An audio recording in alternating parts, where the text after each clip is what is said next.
This is the INH Squawkbox Weekly Preview. Ladies and gentlemen, I'm Alex Crew. This is Trevor Rache, and we are bringing you a very, sadly, humble episode of the Squawkbox today. So we're coming off, we're in our bye week now, coming off the game in Walt Hill, Nebraska against the Tri-State Tridents. Second time we've played them this year, and unfortunately, second time we have lost to the Tridents. Final score was 20-19. Clayton Harris for the Tri-State Tridents had a game. The Tridents were able to get the run game going, and it ultimately ended up in a victory for the opposing side. So let's do a little bit of breakdown about what this game really means in the long haul for the Nite Hawks. One of the really good things that come out of this, even though we still came out the L, the bigger issue is the L that the Northwest Iowa Lightning took. That one mathematically eliminates Northwest Iowa from taking the playoff spot of the Nite Hawks, locking us in. So we know that we're one of the top 4 teams in this conference, and we are going to the playoffs. Now the question is, where do we seed and where do we play? All right, so ladies and gentlemen, if you're going to go ahead and look at the standings right now, you see you got 2 teams with only 1 loss each, and that's to each other. So they are locked in the playoffs completely for sure as well. They are Tri-State Tridents and the Midwest Raptors. Now, obviously, through head-to-head, we do have a disadvantage against the Tridents. They are all but locked up to the #1 spot right now. The Northwest Iowa Lightning, they are now 1-5. Mathematically, we have clinched a playoff spot over them. So we have that to celebrate and lock in on. So let's look ahead at what our schedule has for the last 2 weeks of the season. So if you'll look right here, you'll see that the Nite Hawks, their next 2 games, that we've got the Central Iowa Chiefs, and then we got the Midwest Raptors coming into our stadium. Now, the big factor there is that those are 2 teams that are probably going to be seeing the playoffs. So that's a lot of skill that we're going to be going up against.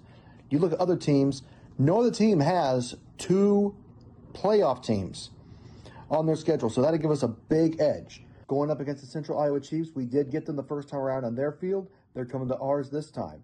So we're going to have a whole new atmosphere on our side and a whole lot more focus, especially now that we are looking at 4-2 instead of the 1 loss that we were at the previous time.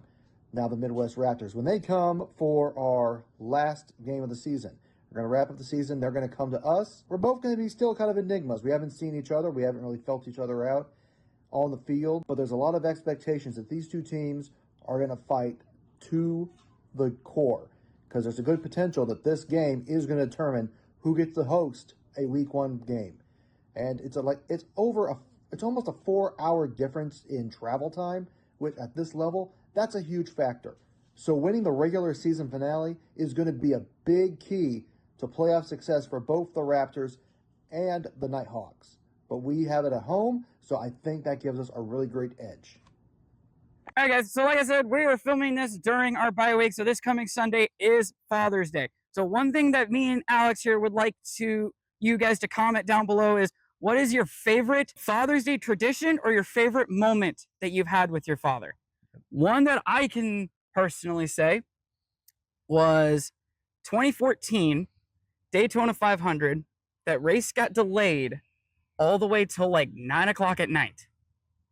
And me and my dad stayed up and we both watched Dale Earnhardt Jr., our driver that we cheered on, win that race. I got barely any sleep that night. By the way, God rest my dad's soul. Hopefully he's watching from up above. Hopefully I'm making you proud, Dad.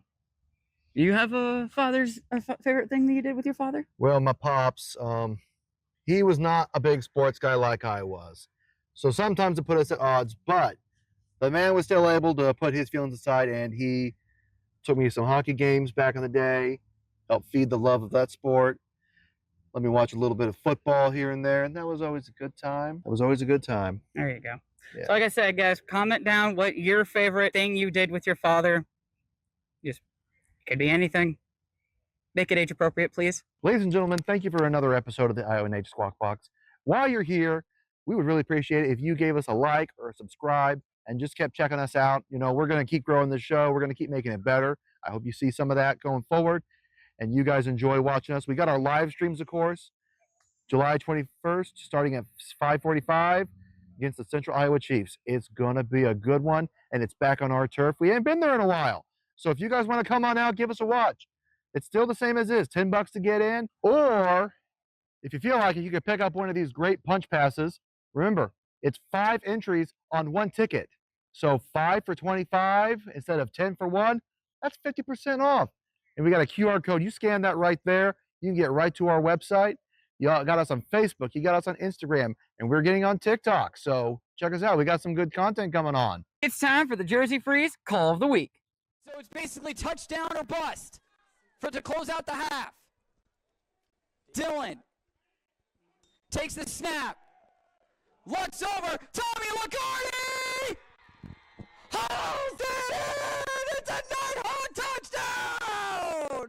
All right, ladies and gentlemen, thank you guys for tuning in for another episode.